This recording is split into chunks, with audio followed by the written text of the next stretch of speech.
Hi மக்களே, நம்ம இன்றைக்கி பூவதி அம்மா சமையலில் ஒரு சுவையான நாட்டுக்கோழி தண்ணி சால்னா அதை செய்ய போகிறோம். இந்த டிஃபனுக்கு தான் ரொம்ப சூப்பராக இருக்கும்.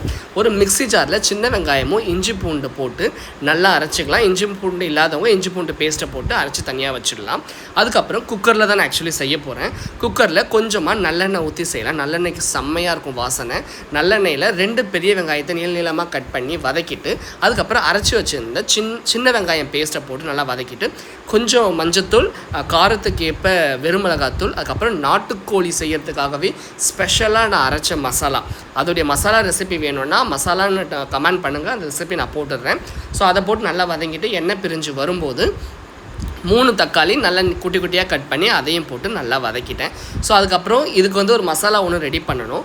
ட்ரை ரோஸ்ட் பண்ணுறதுக்கு பட்டை, கிராம்பு, சீரகம், மிளகு, அதுக்கப்புறம் தனியா, அதுக்கப்புறம் காஞ்ச வத்தல், இது நல்லா ட்ரை ரோஸ்ட் பண்ணி பவுடராக்கி வச்சிடலாம். அதுக்கப்புறம் ஆல்ரெடி நான் நாட்டுக்கோழியை சுத்தம் பண்ணி ஒரு 5 நிமிஷம் சுட தண்ணியில் வேக வச்சுருந்தேன். ஸோ அதை போட்டு நல்லா மிக்ஸ் பண்ணியாச்சு. ஸோ தேவைக்கு உப்பை போட்டுருங்க. உப்பை போட்டுட்டு பொறுமையாக லோ ஃப்ளேம்லேயே அப்படியே கிண்டுங்க.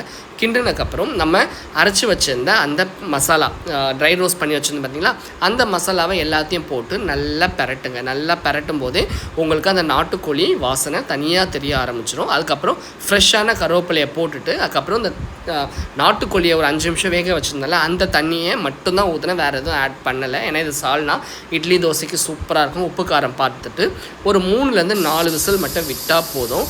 அவ்வளோ சூப்பராக கமன்னு ரெடி ஆகிடும். அதுக்கப்புறம் குக்கரை ஓப்பன் பண்ணிவிட்டு கிண்டி விடுங்க. கிண்டி விட்டுட்டதுக்கப்புறம் ஒரு 90% குக் ஆகிருக்கும். அதுக்கப்புறம் ஒரு அரை முடி தேங்காவை கொஞ்சமாக சோம்பை போட்டு நல்லா பேஸ்ட்டாக அரைச்சி அதையும் இதில் போட்டு மிக்ஸ் பண்ணிவிடுங்க. ஓகேங்களா? அதுக்கப்புறம் ஐ ஃப்ளேமில் வச்சுட்டு ஒரு 2 to 3 மினிட்ஸ் அப்படியே கிண்டுனீங்க அப்படின்னா நம்ம எதிர்பார்த்துட்டு இருந்த நாட்டுக்கோழி தண்ணி சால்னா அருமையாக ரெடி ஆகிடுச்சு. அதுக்கப்புறம் என்ன, மேலே ஃப்ரெஷ்ஷாக கொத்தமல்லி இலையை தூவி இட்லி தோசைக்கு எடுத்து வச்சு சாப்பிட்டிங்கன்னா மதுரை ஸ்பெஷலே தோற்று போயிடும். அந்த அளவுக்கு